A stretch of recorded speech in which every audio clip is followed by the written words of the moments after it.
Ukraine के अनाज बाजार से एक और बड़ी खबर सामने आ रही है। समुद्री रास्तों में बढ़ती मुश्किलों के बीच अब यूक्रेन ने सऊदी अरब से सीधे ज्यादा अनाज और कृषि उत्पाद खरीदने की अपील कर डाली। यूक्रेन के कृषि नीति और खाद्य मंत्री तारास वायोत्स्की ने सऊदी अरब के पर्यावरण, जल और कृषि मंत्री अब्दुल रहमान अल फदली के साथ बातचीत में यह मुद्दा उठाया। यूक्रेन ने कहा कि उसके बंदरगाहों और लॉजिस्टिक इंफ्रास्ट्रक्चर पर रूसी हमलों के कारण समुद्री निर्यात तो पूरी तरह से ठप है और इसका असर उसके एक्सपोर्ट कॉस्ट पर पड़ा है। यूक्रेनी कृषि मंत्रालय के मुताबिक इन परिस्थितियों में यूक्रेनी एक्सपोर्टर्स की अतिरिक्त लॉजिस्टिक लागत करीब $45 प्रति टन तक जा पहुंची है। समस्या मतलब $45 प्रति टन बढ़ गई है और समस्या इसलिए भी गहरा जाती है क्योंकि ग्रेटर ओडेसा के बंदरगाहों से समुद्री शिपमेंट प्रभावित होने से पहले यूक्रेन करीब 60 लाख टन माल हर महीने एक्सपोर्ट करता था। वैकल्पिक रास्तों का इस्तेमाल बढ़ाया गया, लेकिन फिर भी यूक्रेन का कहना है कि इन रास्तों की अधिकतम क्षमता भी समुद्री निर्यात की पूरी भरपाई नहीं कर पा रही।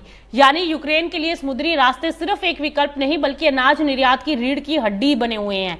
इसी वजह से अब यूक्रेन सीधे सऊदी अरब जैसे बड़े बाजारों के साथ व्यापार बढ़ाने पर जोर दे रहा है। अगर सऊदी अरब यूक्रेन से ज्यादा गेहूं और दूसरे कृषि उत्पाद सीधे खरीदता है तो इससे यूक्रेन को निर्यात के लिए एक मजबूत और स्टेबल मार्केट मिल जाएगा और बातचीत सिर्फ अनाज खरीद तक नहीं रहेगी। फिर दोनों देशों ने यूक्रेन के कृषि क्षेत्र में सऊदी निवेश बढ़ाने पर भी चर्चा की है। इसके लिए बंदरगाहों, टर्मिनलों और कृषि मैन्युफैक्चरिंग और कृषि उत्पादन से जुड़े संभावित इन्वेस्टमेंट प्रोजेक्ट सऊदी निवेशकों के सामने रखने की भी तैयारी है। इसके अलावा यूक्रेन सऊदी बाजार में अपने पोल्ट्री और पशु चिकित्सा उत्पादों की मौजूदगी भी बढ़ाना चाहता है।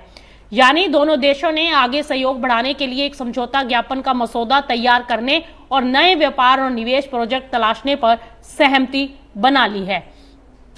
अब यूक्रेन सिर्फ वैकल्पिक निर्यात मार्ग नहीं खोज रहा बल्कि सीधे खरीदार और नए इन्वेस्टर्स की तलाश में जुट गया है। अगर सऊदी अरब से यूक्रेनी कृषि उत्पादों की सीधी खरीद ऐसे ही बढ़ती है तो इससे यूक्रेन के एक्सपोर्टर्स को समुद्री संकट के बीच एक नया मार्केट मिल जाएगा।